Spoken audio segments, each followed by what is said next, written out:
वंदे मातरम। राजस्थान वंदे मातरम। दोस्तों, मैं गोविंद मालविया एक बार फिर से आपके सामने हाजिर हूँ बिजोलिया किसान आंदोलन के पार्ट 2 को लेकर, भाग 2 को लेकर। पिछले भाग में हमने बिजोलिया किसान आंदोलन किस तरह से, कैसे और किस कदर शुरू हुआ, उसके कारण क्या क्या थे और ये सारी बातें की चर्चा की थी हमने।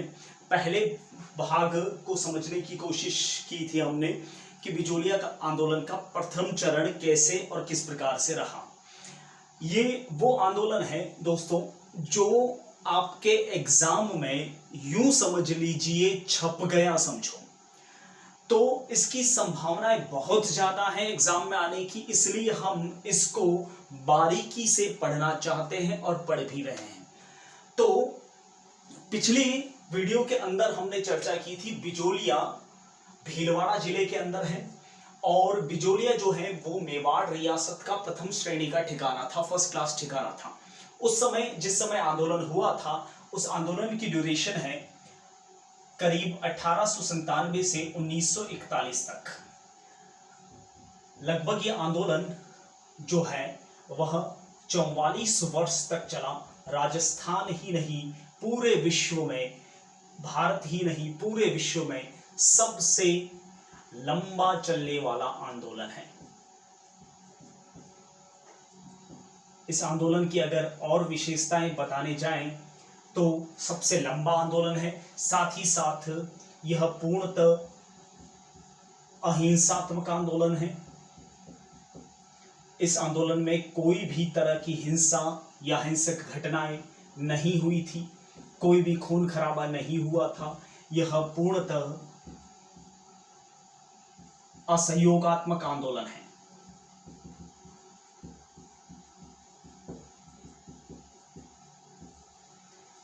पूरी तरह से स्थानीय ठिकाने को असहयोग किया था यहां की जनता ने। देखिए, प्रथम चरण, इसके फर्स्ट फेज की शुरुआत हमने पिछले वीडियो में की थी, जो 1897 से 1916-17 के मध्य चला। अगर आपने मेरा पिछला वीडियो नहीं देखा है तो मेरी रिक्वेस्ट है कि आप सबसे पहले बिजोलिया आंदोलन का पार्ट 1 देखें, तभी आपको ये पार्ट समझ में आएगा। द्वितीय चरण इस आंदोलन का जो है 1916-17 से शुरू हुआ, जो 1927 तक चला, और तृतीय चरण जो 1927 से 1941 के मध्य रहा। बहुत ही महत्वपूर्ण आंदोलन है यह। तो प्रथम चरण के अंदर हमने चर्चा की थी कि बिजोलिया के 20वें ठाकुर जो कि जगदेर से थे, भरतपुर से थे, ठीक है, उनका नाम था कृष्ण सिंह परमार। कृष्ण सिंह परमार ने 84 कर लगा रखे थे, 84 टैक्स थे। राजस्थान में सर्वाधिक कर यहां नहीं थे।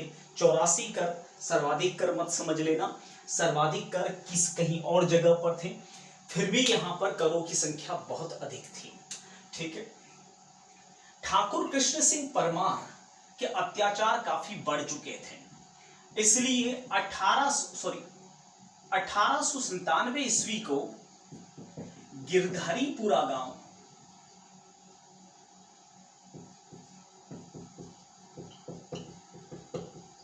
में एक जनसभा हुई। वहां के स्थानीय सरपंच गंगाराम धाकड़ के पिता मेहरजी धाकड़ की मृत्यु होने की वजह से वहां मृत्यु भोज यानी नुक्ते का कार्यक्रम था, और उस कार्यक्रम में आम धाकड़ किसान इकट्ठा हुए और वहां किसानों ने निर्णय लिया कि क्यों न हम महाराणा फतेह सिंह से ठाकुर कृष्ण सिंह की शिकायत करें, ठीक है। और शिकायत करने के लिए नामजी पटेल और उसका भाई ठाकरी पटेल दोनों शिकायत करने के लिए महाराणा फतेह सिंह के पास पहुंचे थे, ठीक है। यहां तक हमारी चर्चा चली थी। देखिए, ध्यान दीजिएगा, मैंने आपको लास्ट वाली वीडियो में बताया था कि 1897 में पहली बार किसानों ने अपने हक के लिए आवाज उठाई। गिरधारीपुरा गांव के सरपंच जो हैं, जिनका नाम था गंगाराम धाकड़, उनके पिता के नोकता के समय यानी मृत्यु भोज के समय यानी क्रियावर के समय नानजी और ठाकरी पटेल दोनों शिकायत करने के लिए महाराणा फतेह सिंह के पास में पहुंचे थे, क्योंकि महाराणा फतेह सिंह के अंडर में ही ये बिजोलिया ठिकाना था। ठीक है, तो स्वाभाविक सी बात है, ठाकुर कृष्ण सिंह का बॉस कौन हुआ? ठाकुर कृष्ण सिंह का बॉस कौन हुआ? महाराणा फतेह सिंह। ठीक है, मैंने लास्ट वीडियो में जाते जाते छोड़ा था कि क्या महाराणा फतेह सिंह ठाकरी और नानजी की बात स्वीकार करेंगे, यानी ठाकुर कृष्ण सिंह के अत्याचारों पर लगाम लगाएंगे या नहीं, ये देखना है हमें सेकंड पार्ट में।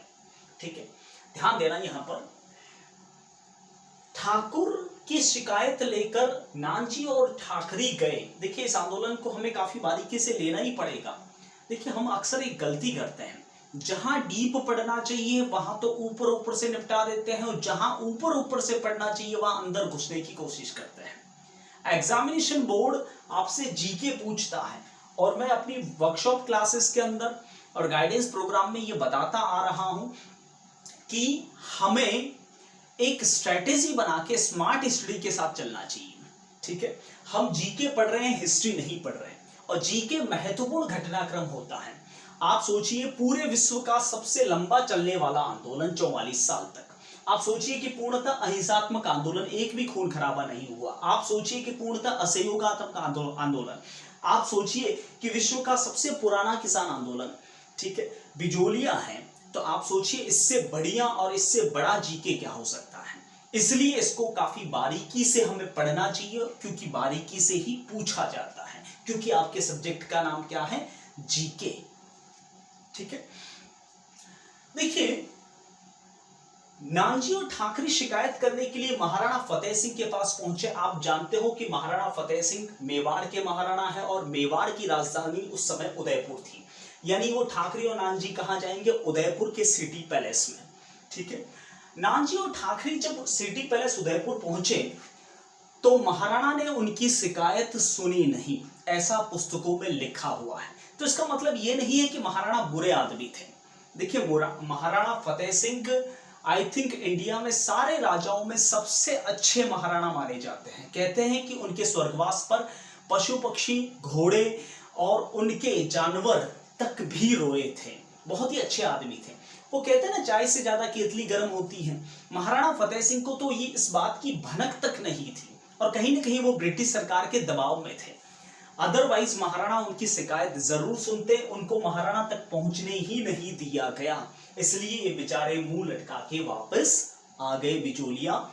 क्या ठाकुर कृष्ण सिंह नानजी और ठाकरी को छोड़ेगा? नहीं छोड़ेगा, क्योंकि उनकी शिकायत करने के लिए वो गए थे। इनका हुक्का पानी बंद करके इन्हें बिजोलिया से निकाल दिया गया।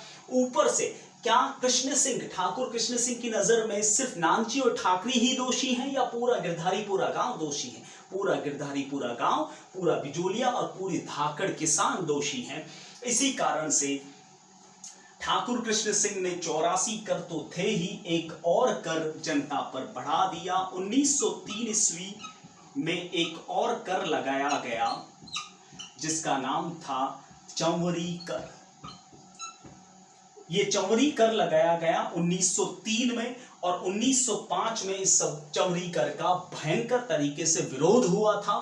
यानी चंवरी कर का जो ड्यूरेशन है वो 1903 से 1905 के मध्य माना जाएगा। ये चंवरी कर कई बार एग्जाम में आता है, आ चुका है और आएगा। कारण सुनिए, पहली बात तो ये समझते हैं चंवरी कर होता क्या है। ठीक है, 84 कर तो थे ही, एक और कर चंवरी कर लगा दिया गया था। चंवरी कर होता है किसी भी किसान के या आम जनता के किसी भी घर में चंवरी यानी मंडप, यानी विवाह मंडप कब सजाया जाता है? विवाह पर, प्रत्येक विवाह पर 5 रुपए ठाकुर साहब को देने होते थे। आप इसे 5 रुपए ना समझे, ये 1903-1905 के मध्य के 5 रुपए हैं। उस समय के 5 रुपए।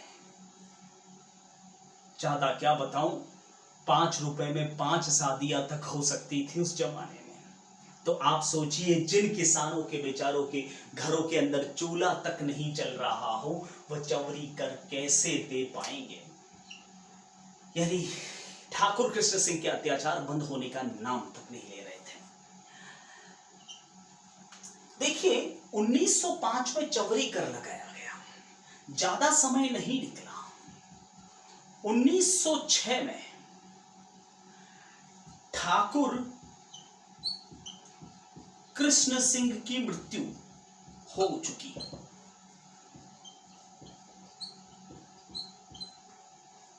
ठीक है, और नए ठाकुर पृथ्वी सिंह बने।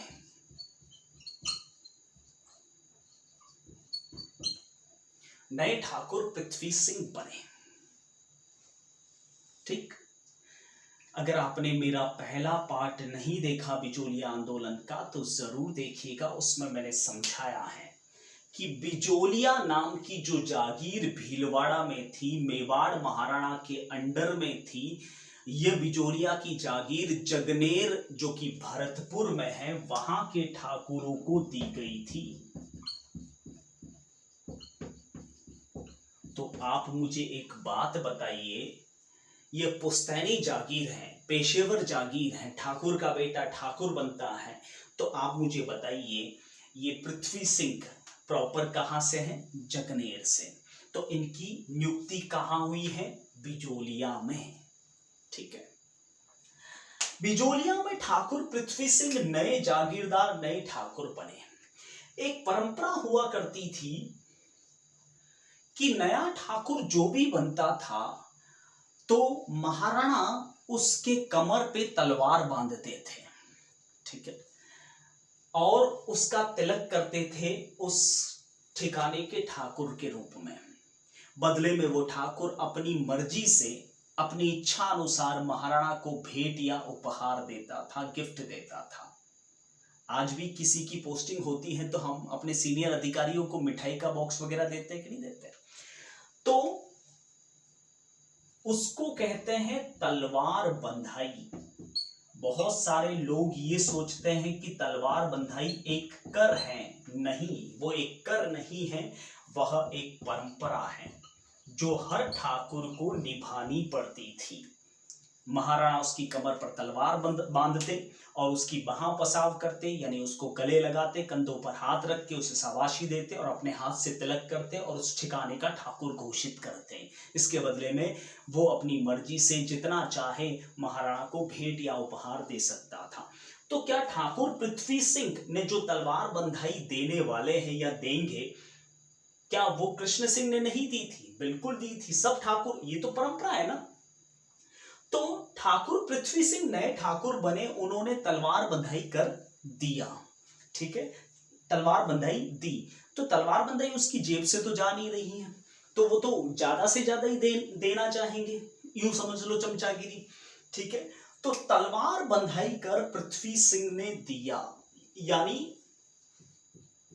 यूं समझ लीजिए एक बार फिर से बिजोलिया के धाकड़ किसानों की वाट लग रही है।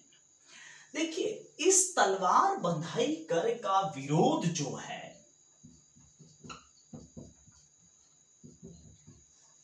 एक ठाकुर पृथ्वी सिंह के पुस्तकालय अध्यक्ष जिनका नाम था साधु सीताराम दास और एक और असिस्टेंट थे फतेह करण ने किया। यहां आए हैं भूमिका में साधु सीताराम दास। कब की बात है? 1906 की, न कि 1897 की। साधु सीताराम दास ने, जो कि ठाकुर पृथ्वी सिंह के लाइब्रेरियन थे, पुस्तकालय अध्यक्ष थे, उन्होंने इस तलवार बंधाई कर लेने का विरोध किया और जनता को भड़काया। एक बात बताइए, साधु सीताराम दास किसके यहाँ नौकरी कर रहा है? किसका नमक खा रहा है? पृथ्वी सिंह का। और वो किसकी खिलाफत कर रहा है? पृथ्वी सिंह की। तो क्या पड़ेगी? पड़ी। साधु सीताराम दास को पृथ्वी सिंह ने बिजोलिया से निष्कासित कर दिया। साधु सीताराम दास बिजोलिया छोड़कर चले गए। ठीक है, अब ये कहां गए, वापस कैसे आएंगे, ये मैं बाद में बताऊंगा। इनके पीछे पीछे गए तो हमें आंदोलन समझ में नहीं आएगा। इतने में पूरा नहीं हुआ, 1916 ईस्वी के आसपास यहां के धाकड़ किसानों की किस्मत देखिए, शायद भगवान भी उनके ऊपर रूठ गया है। आप इस आंदोलन को इतना हल्के में मत लीजिए, नॉर्मल सी बात नहीं है। आप सोचिए, 84 कर, फिर चवरी कर, फिर तलवार बंधाई, फिर तलवार बंधाई। मेरे दोस्तों, अगर उस जमाने में हम होते ना, तो पढ़ाई का प भी कैसे लिखा जाता है शायद ये भी पता नहीं होता। अरे महीनों तक चूल्हे तक नहीं जलते थे किसानों के घर में, भूखों मरते थे बेचारे, तिल तिल के मरते थे, खटिया पर बीमारियों से तड़प तड़प के मरते थे। कोई सुनने वाला नहीं था, न ऊपर वाला न नीचे वाला। कभी कभार सोचता हूं कि ये आरक्षण व्यवस्था क्यों डाली गई, लेकिन जब ऐसे आंदोलनों को पढ़ता हूं या पढ़ाता हूं तब मुझे खुद को तरस आता है कि वास्तव में कारण ये रहे थे। 1916 में ठाकुर पृथ्वी सिंह की मौत।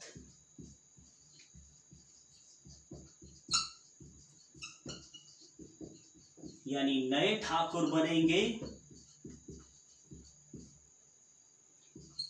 केसरी सिंह।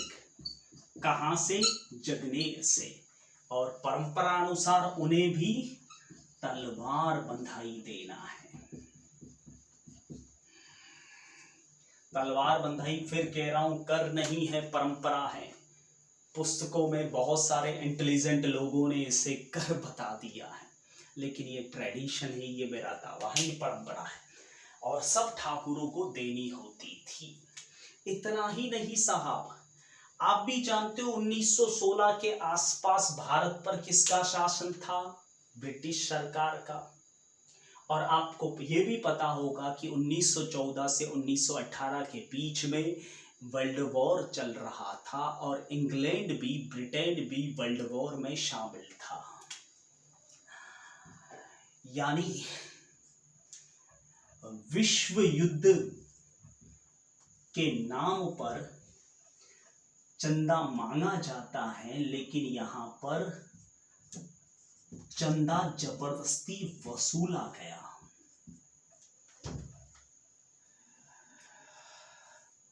सोचो बिजोलिया के किसानों की क्या हालत हुई होगी। बेचारे लाला के पास अपनी जमीनें गिरवी रख रख के, वो पुरानी फिल्मों में नहीं देखा आपने, लाला मेरे माँ के कंगन वापस कर, वैसी हालात कुछ हद तक बिजोलिया के किसानों की थी। और बिजोलिया के किसान पूरी तरह से घुटनों पर ही नहीं, पूरी तरह से टूट चुके थे। शायद उनके शरीर के अंदर हड्डियां भी ठाकुर और उसके साथी चूसने से बाज नहीं आ रहे थे। अब आप सोचिए कि बिजोलिया के किसानों के हालात कैसे रहे होंगे। देखिए दोस्तों, ऐसी कंडीशन में इस आंदोलन में किसी बिरजू या भीमा का आना जरूरी है। शायद वो ही बिजोलिया के किसानों को निजात दिलाए तो ठीक है। अब ये बिरजू या भीमा कौन होगा, यह हम देखेंगे अगले वीडियो में। मैंने कहा बिजोलिया को हम एक एक बारीकी के साथ, भले इसके पार्ट हमें बहुत सारे बनाने पड़े, लेकिन एक एक बारीकी के साथ में देखेंगे। सवाल छूटना नहीं चाहिए, ठीक है। और वैसे भी अब तक जो आपने पढ़ा देखा वो एज इट इज आपको समझ में आ गया होगा। तो फिलहाल के लिए आपसे विदा लेता हूं, तब तक के लिए जय हिंद, वंदे मातरम।